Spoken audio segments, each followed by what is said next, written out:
dédé àwa ọmọ ẹgbẹ́ ọlọ́jà àti Ìjẹ̀bú Òde rami kí bàbá wa ọ̀gbẹ́ni ọjà tuntun ti akílẹ̀ Ìjẹ̀bú olórógùn Dr. Sonny fọlọ́runṣọ́ Kuku pé wọ́n kú oríire tí oyè tuntun rí bàbá wa Àwùjalẹ̀ ti akílẹ̀ Ìjẹ̀bú ọba Síkírù Káyọ̀dé Adétọ̀nà fún wọn jẹ àsìkò rí Sonny Kuku jẹ ọ̀gbẹ́ni ọjà àti Ìjẹ̀bú yìí àpamọ́ owó àtàjìrì ọjà àwárí máma jẹ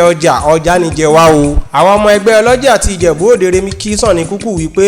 òun gọ́gọ́rọ́ mọ́ pèrègú ràmí ṣẹ̀ṣọ́ ṣíwọ́ṣíwọ́ ràmí ṣòwò olójú ènìyàn remi fẹ́ni ní àwùjọ ìṣẹ́ tẹrú tọmọ remi fẹ́ni tí a bá lówó lọ́wọ́ ọmọ arígbá ńlá ṣòwò lókè mòru onígẹ̀rọ yàwá bùnà ọmọ olówó joyè méjì pọ̀ ó jọ olórógun tán ó tún jẹ́ ọ̀gbẹ́ni ọjà déédéé àwọn ọmọ ẹgbẹ́ ọlọ́jà àti Ìjẹ̀bú remi kí olórógun Dr. Sonny Kuku fún ti oyè ọ̀gbẹ́ni ọjà wípé wọn á pẹ́ẹ́pẹ́ẹ́pẹ́ẹ́pẹ́rẹ́ ní o.